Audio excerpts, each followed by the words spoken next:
Assalamualaikum warahmatullahi wabarakatuh. Nabi Isa turun dari langit dinubuatkan di dalam kitab. Turunnya Al-Masih Isa ini, dia memakai syariatnya Nabi Muhammad karena turunnya di akhir zaman. Setelah Nabi Muhammad, sedangkan syariat yang paripurna adalah syariatnya Nabi Muhammad. Kemudian, di zaman setelah Nabi Muhammad, itu tidak boleh memakai sebutan Nabi, karena Khatamul Anbiya adalah Nabi Muhammad. Maka Nabi Isa ini turun tentunya tidak memakai gelar atau predikat Nabi. Berarti, turunnya Al-Masih Isa, itu adalah bukan turun dengan zahirnya fisiknya itu bukan ya, tetapi adalah yang dibaliknya. Turun dari langit itu artinya adalah turun dari dimensi kodim, ya turun dari akhirat ke dunia. Sedangkan dunia dan akhirat itu ya di sini-sini saja. Di alam yang kenyataan, Nabi sampaikan begitu kau mati kan masuk akhirat, kau akan ketemu kenyataan. Maka turunnya Nabi Isa dari langit ke dunia, ke bumi ya, dari akhirat ke dunia, dari kodim ke baharu, adalah bukan turunnya badan kasar dari atas ke bawah ke teplok, bukan ya. Tapi ada manusia yang dia ini, alamnya ilmunya dimensinya telah ada di dimensi kodim ya. Kemudian dia diturunkan ke dunia. Padahal dunia dan akhirat pun di sini-sini saja. Akhirat itu ya di balik dunia. Dunia ini adalah konversi akhirat. Kalau yang sudah tahu alam paralel multiverse, maka bukan dari atas ke bawah, tapi dari dimensi atas ke dimensi bawah. Bukan atas bawah fisik. Duniawi ya, bukan dari atas, kemudian turun kayak Superman turun ke dunia, bukan ya. Tapi dari dimensi akhirat ke dimensi dunia, dimensinya yang turun membawa ilmu langit, atau yang disebut Al-Masih. Sedangkan Al-Masih itu adalah sebutan bagi mereka yang digembleng Malaikat Jibril. Ada dua, yaitu Dajjal dan Isa.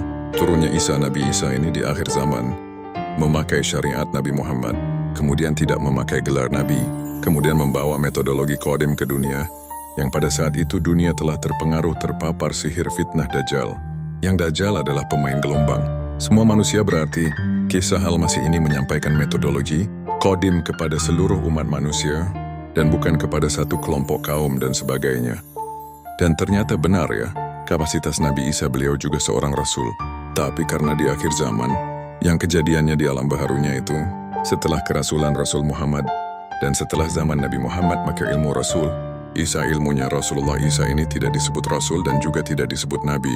Tapi manusia biasa memakai syariat Nabi Muhammad yang membawa metodologi kodim, ya metodologi langit ya akhirat ke dunia, yang mempunyai kapasitas kerasulan ya dan kenabian. Karena Nabi Isa dan juga Rasul, tapi enggak disebut Rasul, enggak disebut Nabi. Rasul Isa ini mempunyai kemampuan. Beliau pun ditunjuk ya dikehendaki Allah untuk menurunkan kitab. Maka orang ini ya yang Al-Masih Isa ya, di akhir zaman ini juga mempunyai kemampuan ya, dikehendaki Allah untuk menurunkan kalam kodim atau kitab kodim. Saya sebut kitab kodim ya, tidak menyebut nama merek kitab tertentu ya. Bukan Injil kodim, bukan Quran kodim, tapi kitab kodim.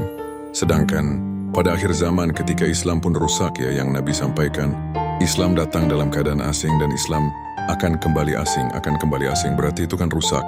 Maka pada saat itu seluruh agama baharu rusak, maka yang muncul nanti adalah tauhidnya, kodimnya. Itulah kenapa yang diturunkan di akhir zaman adalah Rasulullah Isa. Di akhir zaman yang disebut turunnya Isa Al-Masih, ini akan menyampaikan kitab kodim ya, bukan Quran kodim ya, bukan Injil kodim ya, dan juga memberikan petunjuk kepada manusia akan agama tauhid. Yang tentang menunjukkan agama tauhid ini adalah disebut Imam Mahdi. Mahdi ternyata adalah harfiahnya. Definisi adalah orang yang diberi petunjuk, memberi petunjuk dan menunjukkan jalan. Sekali lagi diberi petunjuk, memberi petunjuk dan menunjukkan jalan. Di dalam cerita, Imam Mahdi ini punya pasukan. Disebut imam berarti dia pemimpin. Pemimpin yang bisa menyampaikan petunjuk, dia diberi petunjuk dan menunjukkan jalan. Imam berarti ada yang dipimpinnya. Berarti ada pasukan yang juga menyampaikan petunjuk, sedangkan Imam Mahdi, ini adalah imamnya.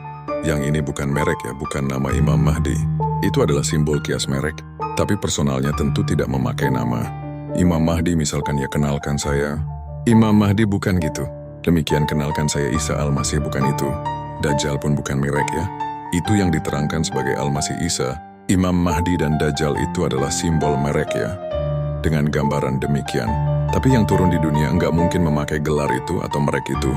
Makanya yang disebut Imam Mahdi, imam yang diberi petunjuk, memberi petunjuk dan menunjukkan jalan menuju tauhid, di mana gambarannya beliau membuat bendera hitam bertuliskan kalimat tauhid.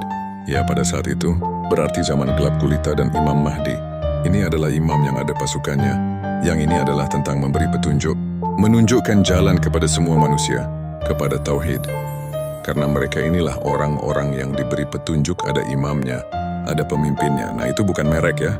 Imam Mahdi memang merek, memang nama, memang ikonik. Tapi orangnya bukan memakai merek itu ya. Demikian, Al-Masih Isa pun datangnya tidak mungkin memakai merek. Akulah Al-Masih Isa, enggak mungkin. Apalagi akulah Nabi Isa. Enggak mungkin karena di akhir zaman sudah Khatamul Anbiya. Nabi Isa pun yang diturunkan pun memakai syariat Nabi Muhammad. Dan tidak mungkin memakai gelar Nabi. Padahal dia adalah Nabi dan Rasul ya.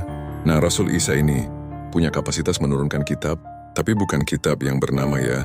Demikian yang bisa kami sampaikan, mudah-mudahan manfaat. Salam taklim makrifat. Ini adalah tentang metodologi. Qadim Tarekat Naqsyabandiyah, Khalidiyah Nusantara. Ilahi anta maksudi waridhoka matlubi. Assalamualaikum warahmatullahi wabarakatuh.